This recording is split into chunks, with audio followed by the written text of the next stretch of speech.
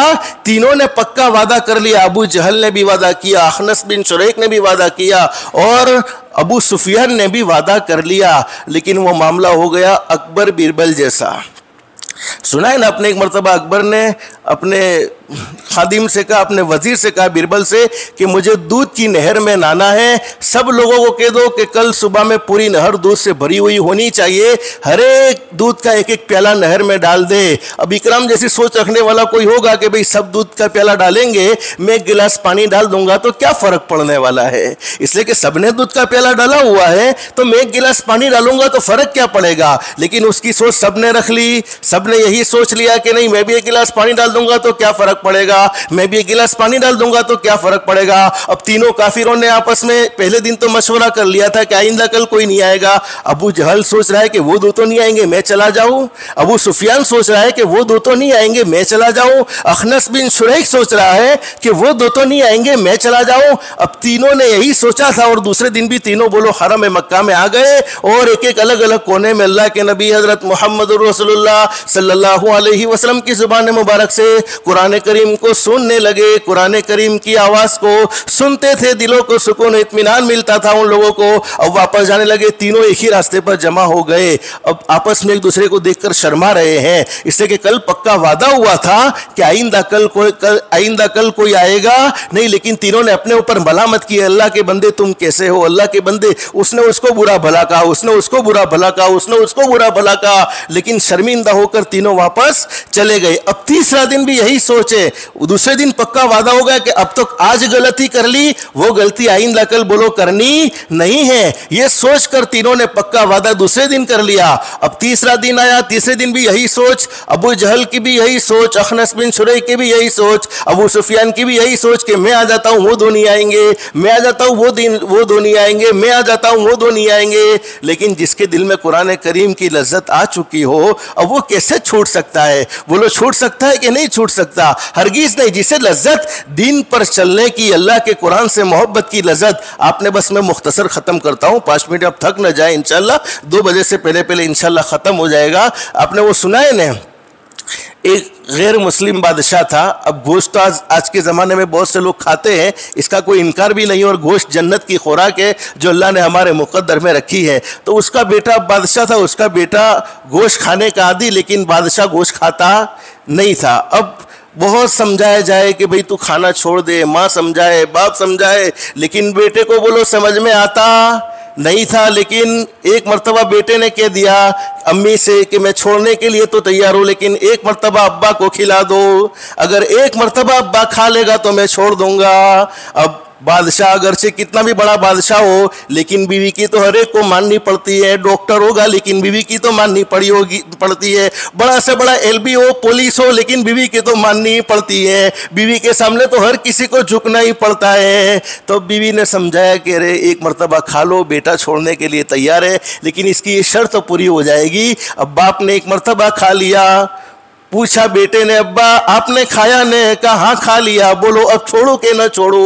باپ نے کہا بیٹا تجھے چھوڑنا ہے تو چھوڑ دے، میں تو کھاتا ہی رہ جاؤں گا۔ تو یہ قرآن کریم کی لذت ہے کہ ہم قرآن کریم کو محبت کے ساتھ سنتے ہیں، قرآن کریم سے عشق کرتے ہیں، اور جب قرآن کریم کی محبت، وہ تو کافر تھے، کافروں کے دلوں میں محبت پیدا ہو گئی تھی۔ اللہ کا احسان مانو، اللہ نے ہمیں مسلمان بنایا ہے، اگر ہم محبت کریں گے تو ہمارے دلوں میں وہ قرآن کریم کا اثر پیدا نہیں ہوگا؟ ضرور ہوگا۔ اب تیسرے دن بھی تینوں ایک ہی راستے پر جمع ہو گئے، اور تیسرے دن اخنس بن شریک کو، دو تو اپنے گھر پر جا کر سو گئے، لیکن اخنس بن شریک کو نیند نہیں آئی۔ اخنس بن شریک نے ایک بڑا ڈنڈا لے لیا اور سب سے پہلے ابو سفیان کے گھر پر پہنچ گیا کہ بتا ہم 3 دن سے حضرت نبی کریم صلی اللہ علیہ وسلم کی زبان مبارک سے قرآن کریم کو سن رہے ہیں، وعدہ کرنے کے باوجود ہم سے وعدہ خلافی ہو گئی ہے اور ہمیں سنے بغیر چین نہیں آتا، بتا یہ محمد کیسے ہے، کہو صلی اللہ علیہ وسلم، اور ان کا پیغام کیسا ہے۔ تو ابو سفیان نے تو اس وقت اپنی جان چھڑا لی، کہا مجھے کچھ سمجھ میں آیا ہے اور کچھ سمجھ میں نہیں آیا۔ لیکن اب وہ اخنس بن شریک ڈنڈا لے کر ابو جہل کے دروازے پر پہنچا، اور علماء نے لکھا ہے کہ ابو جہل کو ابو جہل اس لیے کہتے ہیں، اس کا اصل لقب تو ابو الحکم تھا۔ حکم اس لیے کہتے تھے کہ مکے میں کسی کی کوئی پرابلم ہوتی تھی وہ منٹوں میں یعنی چند گھڑیوں میں وہ سولو کر کے دے دیتا تھا، اللہ نے اس کو حکم بنایا تھا۔ لیکن حضرت بلال کو نبی کریم صلی اللہ علیہ وسلم کی دعوت سمجھ میں آئی، اور ابو جہل نے گھمنڈ کی وجہ سے حضرت نبی کریم صلی اللہ علیہ وسلم کی دعوت کو قبول نہ کیا، اس وجہ سے اس کو ابو جہل کہا گیا۔ اب ابو جہل اخنس بن شریک تو ابو جہل کے پاس گیا ڈنڈا لے کر، اور ابو جہل سے کہا بتا 3 دن تک ہم نے حضرت نبی کریم صلی اللہ علیہ وسلم کی زبان مبارک سے قرآن سنا ہے، کیا خیال ہے؟ ابو جہل نے کہا کہ اللہ کی قسم اس سے اچھا کلام کوئی ہو سکتا نہیں ہے۔ اب اخنس بن شریک کہنے لگا اب تو میں محمد کا غلام بننے چلا ہوں، محمد کے ہاتھ پر ایمان قبول کرنے چلا ہوں۔ لیکن ابو جہل نے کہا کہ ارے یہ نبوت ہمارے خاندان میں نہیں ہے، ناک کا مسئلہ ہے۔ گھمنڈ کی وجہ سے حضرت نبی کریم صلی اللہ علیہ وسلم کی حقانیت کو وہ ٹھکراتے تھے۔ اخنس بن شریک نے کہا ارے انانیت کی وجہ سے، گھمنڈ کی وجہ سے اتنی بڑی واضح دلیل کو ٹھکرانا یہ عقل مندی کی بات نہیں ہے۔ لیکن جب اخنس بن شریک جانے لگا، ابو جہل کو ڈر سوار ہو گیا کہ ارے یہ چلا جائے گا تو ہمارا راز بھی بولو کھل جائے گا۔ تو ابو جہل نے اخنس بن شریک کو اپنے باپ دادا کے دین کی بڑی اہمیت بتلائی کہ اپنے باپ دادا کے دین کو چھوڑنا یہ مناسب بات نہیں ہے۔ یوں کہہ کر اخنس بن شریک کے دل میں بھی اپنے باپ دادا کے دین کی محبت ڈال دی۔ علماء نے لکھا کہ اخنس بن شریک ایسا آدمی ہے جو ہدایت کے راستے کے قریب ہوتے ہوئے بھی ہدایت سے محروم ہو گیا۔ اللہ سے دل سے دعا کر لو اللہ ہم سب کو ہدایت کی دولت سے مالا مال فرمائے۔ روزانہ کی طرح آج بھی ایک دعا آپ کو بتلا دوں، بہت سی مرتبہ ہمیں بے چینی ہوتی ہے، بولو ہوتی ہے کہ نہیں ہوتی ہے، اور کوئی نہ کوئی ٹینشن ہمیں سوار رہتا ہے۔ حضرت نبی کریم صلی اللہ علیہ وسلم کو جب کوئی بے چینی لاحق ہوتی تھی، اور آپ تو دنیا کی فکر میں نہیں تھے، آپ کو تو ہمیشہ آخرت کی فکر رہتی تھی، تو جب اس دعا کی برکت سے آخرت کی بے چینی ختم ہو سکتی ہے تو بولو دنیا کی بے چینی ختم نہیں ہو سکتی ہے۔ چھوٹی سی دعا یا حیو یا قیوم، یہ اللہ کے 2 نام، یا حیو یا قیوم برحمتک استغیث، یا حیو یا قیوم برحمتک استغیث۔ جب دماغ زیادہ سوچنے لگے، دل بے چین ہونے لگے تو اس دعا کو پڑھنے کا اہتمام کرو، اللہ پاک دلوں میں سکون اطمینان نصیب فرما دے گا، اور عافیت کے ساتھ تمام ٹینشنوں سے نجات نصیب فرمائے گا۔ باقی باتیں رہی، زندگی رہی تو انشاءاللہ اس کو آئندہ ذکر کریں گے۔ اللہ ہم سب کو قرآن کریم سے سچی محبت نصیب فرمائے، قرآن کریم کے پیغام کو اپنی زندگی میں داخل کرنے کی اور اس پر عمل کرنے کی توفیق و سعادت نصیب فرمائے۔ اللہ پاک ہم سب کو کہنے سننے سے زیادہ اخلاص، استخلاص اور استقامت کے ساتھ عمل کی توفیق نصیب فرمائے۔ آمین یا رب العالمین، وآخر دعوانا ان الحمد للہ رب العالمین۔